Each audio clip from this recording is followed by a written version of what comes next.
Hey guys, it's another episode of Growing Richer. I'm the host, Terrell, and today is going to be an interesting topic. Of course, on Growing Richer, we talk about the things that basically can help you have in a rich life. And uh, there are a lot of different aspects of life that you can grow richer in. So, of course, relationships, finances, just health, personal health. And so I actually had someone recommend a topic for me to cover. And so today's topic is how to stay married. And so this one was actually kind of difficult for me to like accept as a topic to do because I've only been married coming up 2 years in May. So I don't know if I'm necessarily qualified for the stay married part, but I can kind of give some insights that may be helpful to the people who want to know. And so, um, yeah, let's just go ahead and dive right into like what I think um, make for a healthy marriage.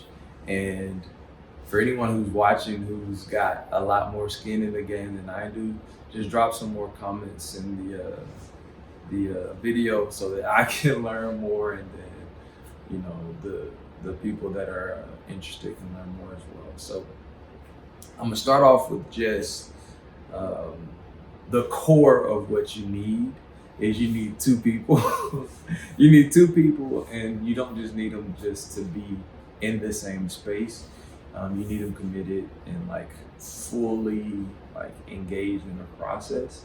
Because if one is more engaged than the other, it just won't work. You got to be on the same page.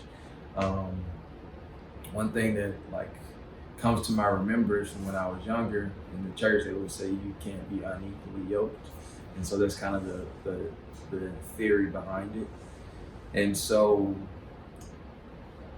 that's really big as far as like having a healthy marriage and then also a healthy relationship.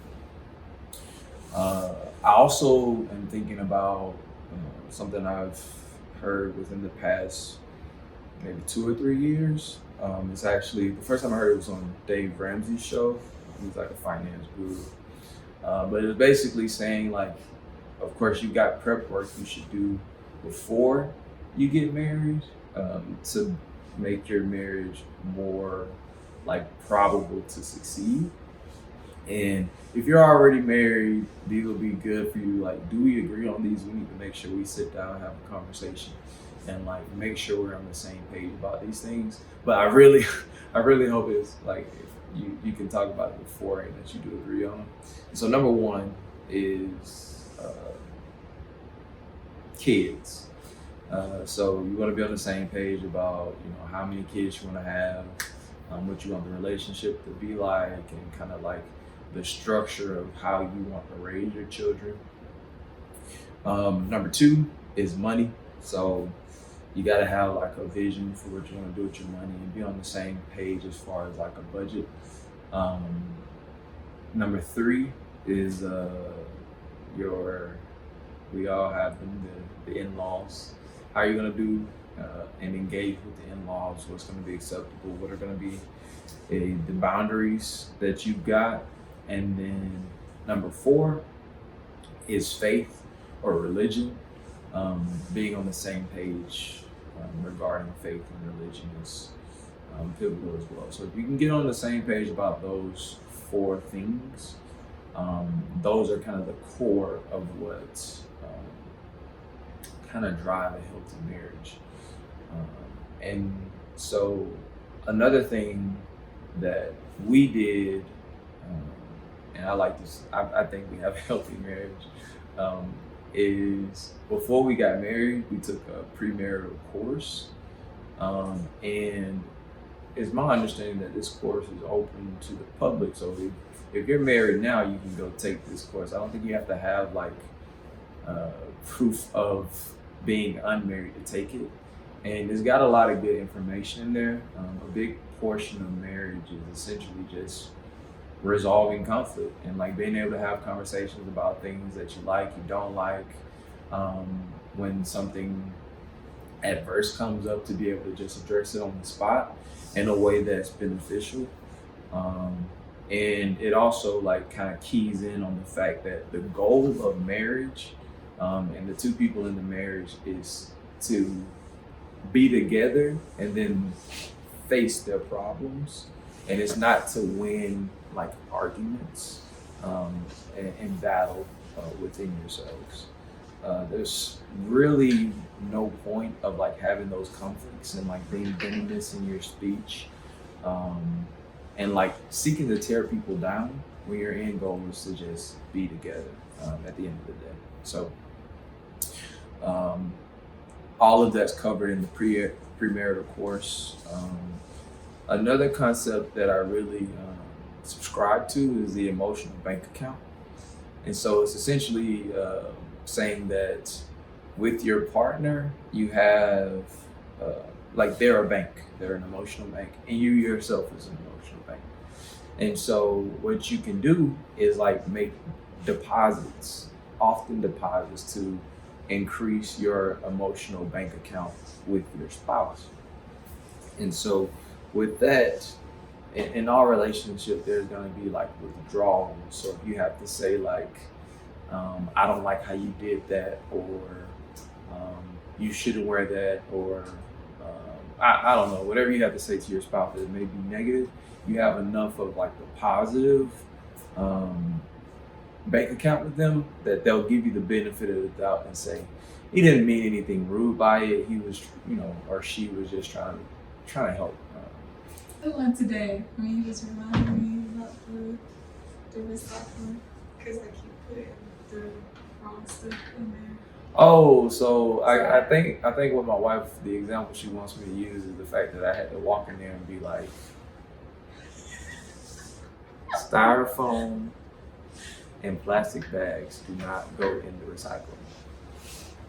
And I can say that because I guess we got good emotional like reserves. So I can come in and be like, hey, you like don't do that, not from a way that's mean or anything like that. It's just like we don't want to have contaminated, recycling and have to, the other kind of stuff. But that's the gist of it. So I guess the main takeaways is that you need two people on the same page. Oh, I forgot one thing. Going back to the emotional bank account, you can make really big deposits if you understand your spouse's love language. And so if you know, like for yourself, me personally, I'm acts of service. So like when people like make me a meal, or fold up my clothes, or I don't know, take my car to get detailed or something like that, is like an act of service that like really hits for me. But for my wife, hers are words of affirmation. So it's just, all I have to do is tell her like, good job. And that seems easy, but that was weird for me at first. Like I was just like, I didn't like doing that. I don't know why. It was weird to me, but it was needed for her. So I had to grow that muscle of doing it. And so it like helps with my reserve, so I can have those, other kind of conversations that are at the end of the day constructive and not destructive. So I think that's how you can at least start, and build a really healthy relationship. Again, I'm almost 2 years into the game. I know there's people out there with a lot more experience than me, and they can give a lot more advice. But that's just what I've got. So just gotta have two people on the same page. You gotta agree on those 4 core things. You should do some counseling if you haven't before. And I'll actually put the link to the one that we did into the description.